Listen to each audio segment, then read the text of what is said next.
it's tough, man. And listen, man. I realized through the last several weeks, and my own experiences, Mm-hmm. that I'm harboring some things as well, man. I went Mm-hmm. through a cycle this week of of self-loathing, and it stemmed from some things in my mind that represent that represent every trial and struggle I've had in my adult life.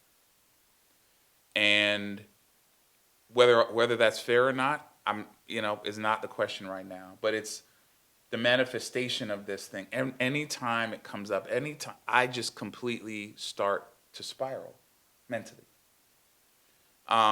James, like, I've been articulating it to you this way: the banging at the door, Yeah. Yeah. right? Yeah. The banging is always anxiety.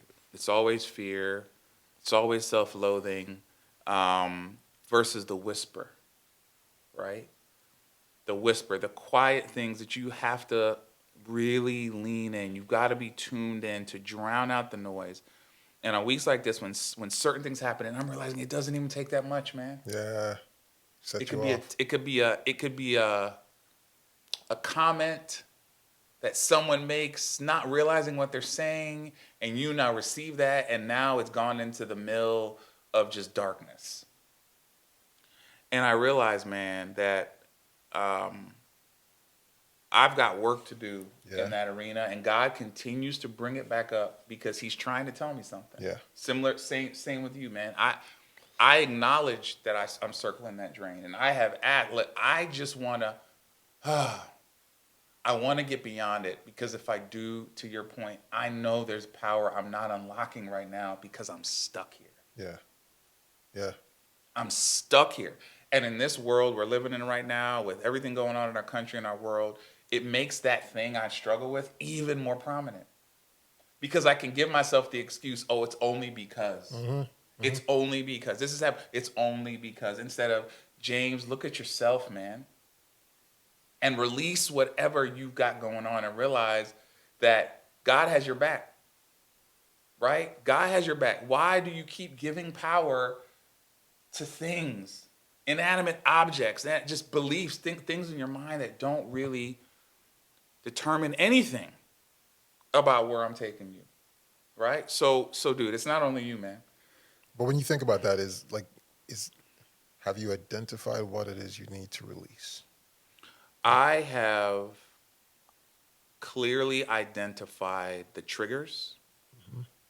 I have identified the way I feel. Mm-hmm. I've been able to do some work to say, this is what I feel. And I will say that work, Gerren, has led me to a much quicker recovery. Okay. Meaning, in the past, my blood pressure would have spiked. I would have been thinking about it for weeks and months. Mm-hmm. It would have impacted my energy. It Mm-hmm. would have impacted my performance. It would have impacted my outlook. I can honestly say now, I'm into a less than 12-hour cycle now. Okay. So from weeks and months to less than 12 hours. Got it. And in doing that work, I am continuing to ask the question, um, why does this particular thing, this particular demographic, this particular type of person Mm-hmm. continue to have influence over my emotion? I Mm-hmm. do not have that answer yet. But when that answer is manifest, I'm ready to release because I realize it's holding me back. I genuinely realize it's holding me back. And so the again, there's lessons in this for all of us, right? And again, as I think about it and break it down, and again, this week, it's been a big story of my week, amongst other things. Um, I'm reminded again that my work is not done on this issue and on these issues, and I see why God can't do more in me yet until I get through this. I'm listening to you, right? And I'm just wondering, man, your personality is what it is. Mm. And you know you may know how it got there, Yes, right? yes. Are there parts of you that you haven't yet explored because you've accepted that your personality is what it is?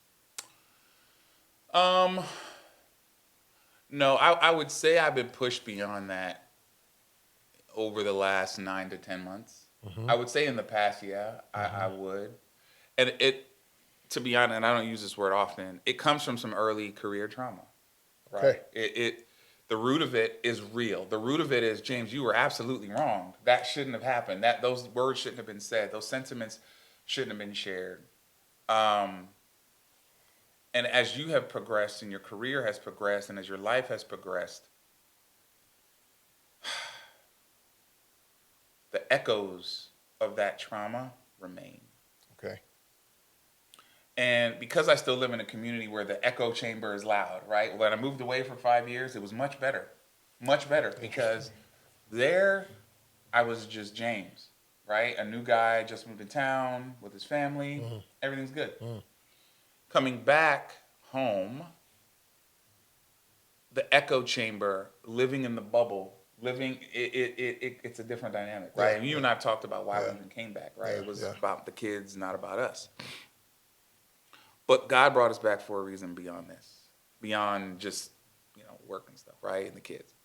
I needed to get through this. I need to get beyond Hmm. this. And I'm saying that, Gerren, understanding what creates the manifestation of the feelings, Yeah. but not knowing if that's exactly the point I need to get over. It's okay though. I mean, it's a great starting point It because is. it's the thing that throws up the flag to say like, hey, pay attention, Mm, something here. mm, And you talk about the early career trauma that you experienced. yep. I wonder where you filed that. Where did you file it in your brain, right? And is it something that's like we need to get through and like uproot, or is it just sitting there and like me, man, like festering Yeah. because you don't want to go open up that box? So I do it's a great question. It still occupies more space than I would like to admit. Mm-hmm. And I've wrestled with how to truly bury it or truly release it. There have been attempts. There have been attempts. There have been honest attempts. So bury and release, Mm, two different words, correct. right? Release is what I I know, meant. but bury is what you said first. It's buried. It's buried. It's buried. It's buried in a shallow grave. Okay. I know where it is. Okay. I could find it at any point in time. Clearly. Mm. Right? But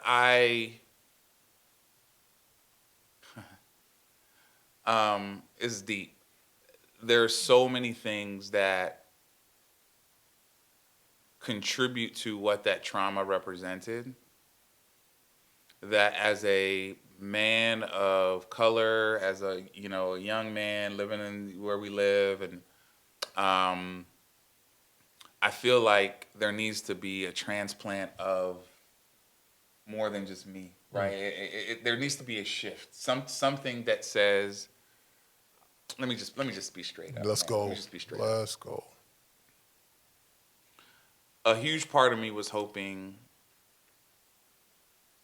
that God would demonstrate my value to make that conversation with those people that created that trauma easier. If God did his thing, if he proved their words wrong, Mm-hmm. and they were around to see it, Mm-hmm. I'm more than willing to go and sit down with them and say, look, I don't want to rehash it, but I just need to let you know it has affected me for all these years. I've allowed it to affect me for all these years. It has affected me all these years. And I'm now choosing to walk away. I'm now choosing to literally release this because God has shown me that your words didn't hold power over me. When? Huh? When? What do you mean when? When did he show you that? In the hypothetical I'm giving. Okay, so this is the hypothetical. Okay. All right. So the hypothetical, when I am successful in the way that they thought I wouldn't be. Yeah. They see that. Yeah. I'm willing to go sit down with them and say, you have affected me more than I ever imagined you would. but my faith and my commitment has helped me persevere. Yes. That's the conversation I was waiting for. Okay. Man. Yeah. I see the darkness in that theory, in that thinking, Yeah.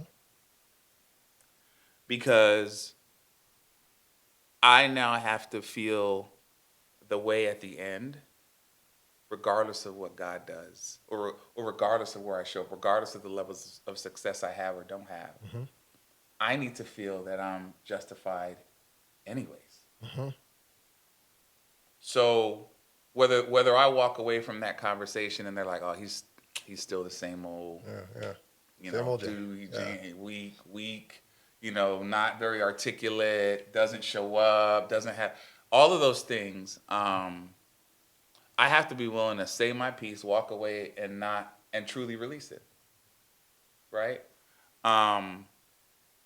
That's something I'm working on, man. That's something I'm working on.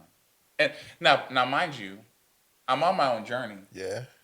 Company, career, Yeah. taking huge steps. So that is what it is. This is a piece of my life that I've tried to just push further and further into the corner, because it truly is a distraction. I've done a good job of that. I can go months, 6, 7, 8 months without even thinking about it. Sure.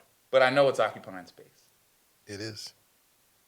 I know it is. And it shows up. It shows up. It shows up a way, James. So I'll tell you this: when you watch this recording back, you'll realize that you actually said the words, like you said it. Yeah. You said hypothetical. Yeah. But it came out of you.